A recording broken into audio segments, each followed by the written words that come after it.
ഹേ days, നിങ്ങൾ എൻ്റെ ഷോർട്സിൽ കണ്ട് മടുത്ത് ഇതുങ്ങൾക്കൊന്നും വേറെ സ്ഥലമേ ഇല്ലടാ എന്ന് വിചാരിക്കുന്ന ആ സ്ഥലത്തേക്ക് തന്നെയാണ് നമ്മൾ പിന്നെ പോകുന്നത്. യെസ് ഗായ്സ്, നമ്മൾ വീണ്ടും ഇടയാലിലേക്ക് പോവാണ്. നമ്മൾ കഴിഞ്ഞ ഷോർട്സിൽ പറഞ്ഞിട്ടില്ലായിരുന്നു വീണ്ടും ഒരു വരവ് ഇവിടെ വരുന്നുണ്ടെന്ന്. ആ വരവിനാണ് ഇവിടെ വന്നിരിക്കുന്നത് ഗായ്സ്. അതായത് നമ്മുടെ പ്രിയ നമ്മൾ വിളിക്കുന്ന ഇതെന്ത് കോൾഗേറ്റാ സ്നേഹ ചേച്ചിയുടെ എൻഗേജ്മെൻറ്റ് വന്നിരിക്കുകയാണ്. നമ്മൾ സുമന ചേച്ചിനെ വിളിച്ചുകൊണ്ടാണ് വന്നത്. അല്ലാതെ ഫാമിലിയിൽ നിന്ന് എല്ലാവരും വന്നിട്ടുണ്ട്. അവരൊക്കെ ഓൾറെഡി അവിടെ എത്തി ഗൈസ്. ഫംഗ്ഷൻ 6 മണിക്കേ ഉള്ളൂ. എന്നാലും നമ്മൾ 3 മണിക്ക് നമുക്ക് അവിടെ നിന്ന് ഇറങ്ങിയാലേ പറ്റും. ഞാൻ അതിന് മുമ്പ് കോളേജിൽ പോയിട്ടുണ്ടായിരുന്നേ. അപ്പോൾ ടീച്ചറിൻ്റെ അടുത്ത് പറഞ്ഞിട്ട് ഇറങ്ങാൻ നേരത്ത് ടീച്ചർ പറയുവാണേ, എന്താണോ തനിക്ക് തെങ്കാശിയിൽ തന്നെ എപ്പോഴും ഒരു ഓട്ടം എന്ന് ചോദിക്കും. അതാണ്, തനിക്ക് തെങ്കാശി അല്ലാതെ വേറെ സ്ഥലമില്ലേടോ എന്ന് ചോദിക്കും.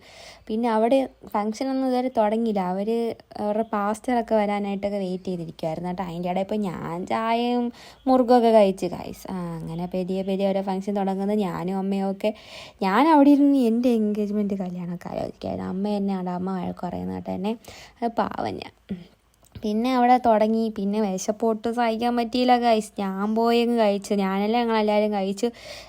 പിന്നെ എൻ്റെ അപ്പുറത്തെ അപ്പച്ചി പോണേ അപ്പച്ചനാണ് എനിക്ക് ഇലയിലൊക്കെ വെള്ളം ഒഴിച്ച് തന്നേ. പിന്നെ കഴിച്ചിട്ട് നമ്മളെല്ലായിടത്തും യാത്ര പറയുന്നില്ല. പറയാൻ നിന്നാൽ അവർ നമ്മളവിടെ പിടിച്ച് നിർത്തും. പിന്നെ നമ്മൾ ഇറങ്ങി ഗൈസ്. അപ്പം അത്രയേ ഉള്ളൂ. Okay, by.